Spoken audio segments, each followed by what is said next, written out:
Welcome back to the deep dive. Today, we are opening up a realm of Elemental orders. that is just truly fascinating. Oh, absolutely. The Kingdom of Arvelion and its spiritual proving ground, the Tournament of the Four Winds. We're diving deep into the rule set for what they call the elemental confrontation. Right. And our mission today is really to take what can look like a pretty confusing stack of card game rules and, break them down into the core conflict. Because it's not about simple trick-taking at all. Not at all. It's about how Arvelion transforms these card mechanics into this complex strategic battle for what they call elemental influence. Precision is everything. And you have to start with the history. Yeah. I mean, the sources make it so clear. Yeah. This entire ritual, this game, it was born out of a totally devastating elemental disaster. An ancient one, right? Ancient. The four great orders were literally at war, just tearing each other apart. And the only way to stop total annihilation was to agree to a peace. A peace resolved not by armies, but by this. It's exactly. By a strategic demonstration of wisdom and control. The game is basically a proxy for war. So it's all a ritual. The whole thing. It's an intricate method of demonstrating what they call absolute control over spiritual balance. The goal is just mastery. That makes the actual goal of the tournament feel, I don't know, both huge and surprisingly small at the same time. It does. We're dealing with four great elemental orders, each defined by their essence, by their card color. Right. The classics. You've got the fiery ones, red, the igniters. They're impulsive, swift, devastating. Then the opposite, the cool heads. Blue, the sea spellers. Flexible, calculating, wise. Then you look to the sky for yellow, the luminaries. They represent light and air, so they're, clear, precise, ethereal. And holding it all down is green. The stonebound, earth. Yeah. Just firm, resilient, relentless. Okay, but here's the key part that I found so interesting. Mm-hmm. The player, you, the listener, you're not a member of any of these orders. No, this is the pivot point. Yeah. You are the Arcanist of balance. The Arcanist of balance, so you're outside the system. You're someone who has to equally master fire, water, earth, and air. Your goal isn't subjugation. It's not about proving fire is better than water. Right.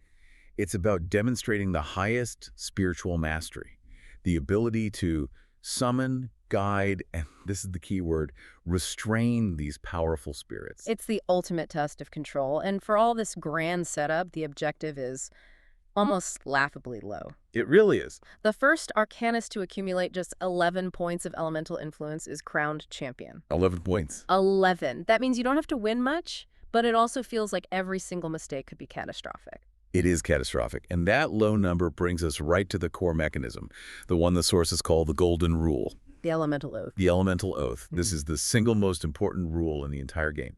Before every round, after you've seen your 6 cards, you have to declare an oath. An oath on exactly how many fragments or tricks, basically, you believe you will win. Precisely how many? Okay, so let's talk consequences, because this is where the game turns from, like, a strategic prediction into sheer spiritual terror. It really does. So if you keep your oath, you said 3, you got 3 grades, you gain those 3 points. Simple enough. If you do a little better, if you surpass it by exactly 1 fragment, you get a small bonus. But failure. Failure is brutal. It is truly brutal. Okay. If you fail your oath, the forums, the spiritual judges of the game, they punish you with a loss equal to what you promised. Whoa, wait. Equal to what you promised? Yep, let's walk through that. Please do, because I think most people are used to games where if you fail a bid, you just get 0. Not here. Not in Arvelion. So let's say you're feeling confident. You promise 4 fragments. But the flow of the essences, it turns against you. You only capture 3. Okay, so I missed by 1. You missed. Because you failed the oath of 4, you lose 4 points of elemental influence. You go into the negative. Wow. Promising high and failing is mathematically so much worse than promising low and succeeding. It just reinforces that core philosophy. Precision is the essence of balance. So it's actively punishing overconfidence. Every time. It stops players from just aggressively running away with the score early on. So promising 2 and getting 2 gives you 2 points, but promising 4 and getting 3 gives you negative 4 points. Exactly. The weight of that penalty must just crush any aggressive impulse until you are absolutely certain you can make it. It changes the whole dynamic. You're incentivized to be accurate, even conservative, because slowly building up points is way better than risking one catastrophic deduction. Okay, with that terrifying penalty hanging over us, let's talk logistics. How does a round even start? It's designed very specifically for 4 Arcanists. The deck is 52 cards. Standard deck. Zero. Your 4 elements, red, blue, yellow, green, numbers 0 through 9, plus some special cards we'll get to. Right? The deck's shuffled, and exactly 6 cards are dealt to each Arcanist. And those 6 cards are all you get for the whole round. And once you see those 6 cards, you enter the elemental auction. This is the first really critical strategic moment. It determines the entire flow of the round. Each Arcanist looks at their hand and bids a number from 1 to 4. That's the number of tricks they think they can win. Or they can just say, pass. And the highest bidder becomes the leader, or the pitcher. This person gets to make a huge choice. A critical choice. They name the triumph element of the round fire, water, air, or earth. The trump suit, basically. But there's a catch, isn't there? The leader's burden. The leader's double burden, as some sources call it. They face 2 distinct penalties if they fail. First, they have their own elemental oath they made, so they face that penalty like everyone else. But second, if the leader doesn't win the number of tricks they bid in the auction, they also lose that amount of points. Hold on. If they bid 4 in the auction, and then they also oathed 4, and then they only got 3, they fail both. Are they penalized twice? The sources suggest the failure penalty applies to the declared intention. If their oath and their bid are the same, that 4-point penalty just holds, but the pressure is immense. Okay. But say they bid 4 in the auction, but then seeing the other oaths, they get nervous and only promise 3, and they only win 2 tricks. Okay. They lose 3 points for the failed oath, and they lose 4 points for failing their auction bid. So they'd lose 7 points in 1 round. Potentially, yes. Okay. The leader carries the highest spiritual responsibility. That makes pass an incredibly appealing option in the auction, even with a strong hand. Of course. Why would anyone bid high knowing they could face 2 huge point losses? Because of the power of choosing the triumph element. If your hand is loaded with, say, green cards, naming Earth as the triumph makes winning your trick so much easier. Sometimes seizing control is worth that risk. Especially if you need to catch up. Exactly. Okay, so let's get to the actual trick play. 6 tricks total. The pitcher starts, leads with the first card, the initial element. And the rule here is absolute discipline. Yeah. You must follow suit. If the other Arcanists have a card of that initial element, they are unconditionally obligated to play. No choice. No choice. Only if you are completely void of that element can you play something else. Anything else. Including the wild cards. And trick dominance is pretty layered. If a triumph card was played, the highest triumph card wins. Simple enough. Yep. If no triumph was played, the highest card of the initial element wins. The winner of the trick then leads the next one. This brings us to the really complex stuff, the strategic layer, the elemental wild cards. These are the game breakers. Higher spirits that bend the rules.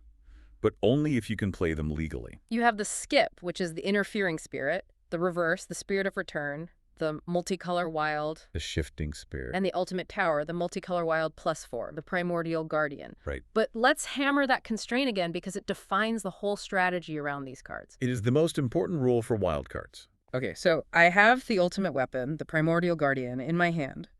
But the pitcher leads with a 2 of fire, and I just happen to have a 5 of fire. You must play that 5 of fire. You cannot use the guardian.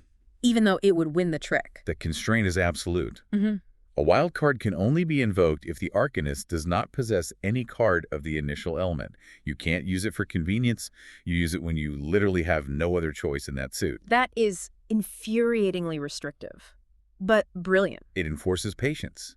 The game forces you to value restraint over just raw power. Let's list the power hierarchy then, for winning a trick. This is just for dominance, not for scoring later. Right, for dominance. The numeric cards 0 to 9 are the lowest. Mm-hmm. Then the skip, the interfering spirit, is a 10. The reverse is an 11.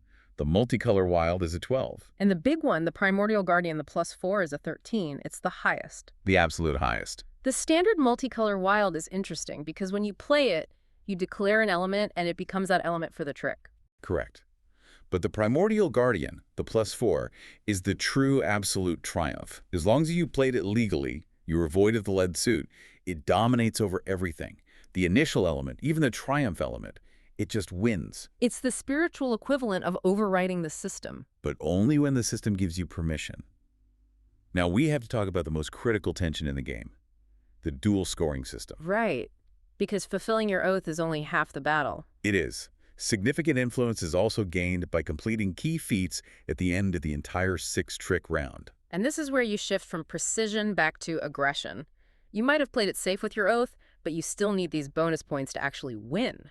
And there are 4 of them, completely independent of the oath. First is HIGH for 1 point.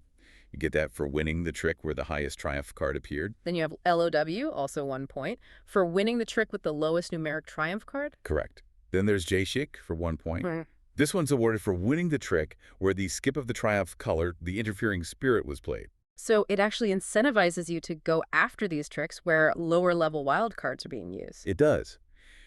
And finally, the most strategic point, the game point. Awarded to the Arcanist with the highest total value of all cards won. And this is key. The values are completely different. Completely divorced from the card's dominance power. Okay, let's drill down on this because this is where a really good Arcanist will shine. You have the dominance level, 1 to 13, for winning the trick. And then you have the card's value for the game point calculation, which is a totally separate number. Okay, walk us through the game values. For the game point, numeric cards 0 to 9 are just worth their own value. Simple. The skip and reverse wild cards are each worth 10 points. Okay, so they're valuable. But the real prize, the strategic target, has to be the multicolor wilds. Oh, by far. The standard multicolor wild, the Shifting Spirit, is worth a hefty 15 points towards your game total. 15. And the Primordial Guardian, the multicolor wild plus 4, is worth a staggering 20 points. 20. Think about that. Just capturing that one card makes winning the game point dramatically easier, no matter how many other low-value cards you've gathered. This creates an incredible situation. You could oath 0 tricks, play it totally safe, guarantee no penalty, but then aggressively maneuver your other cards so you can legally play that Primordial Guardian into a trick, win it, and suddenly you have 20 points toward that game bonus. That is the perfect summary of the game's tension. That's the whole thing. It is designed to test your ability to balance restraint, the oath, with aggression capturing high GH low day and those huge game cards. It demands predictive calculation and tactical ruthlessness. At the same time. So if we step back, what you need to remember is this constant tension. The penalty for failing your oath is so massive it forces you to be conservative. It has to. But to actually get to that target of 11 points, you absolutely must be aggressive enough to capture those bonus points, especially the game point, by hunting those 15 and 20-point wildcards. And let's bring it back to the theme. If this is a demonstration of spiritual balance, what does it mean that the Primordial Guardian, the ultimate power, is also the highest value essence at 20 points? Yeah, what does that say? It implies that the highest form of mastery isn't just avoiding power. It's mastering the moment when you are legally allowed to harness it and gather its essence without breaking your sacred promise. Wow. So as you think about this conflict, consider this. The game's rules ensure that the most powerful card in the system, that +4 Guardian, is almost impossible to just deploy at will. You're forced to wait. You're forced to wait for the elemental flow to give you permission. So if the goal is spiritual mastery, the game isn't testing if you have power. It's testing when you choose to use it, forcing balance even in the face of absolute triumph.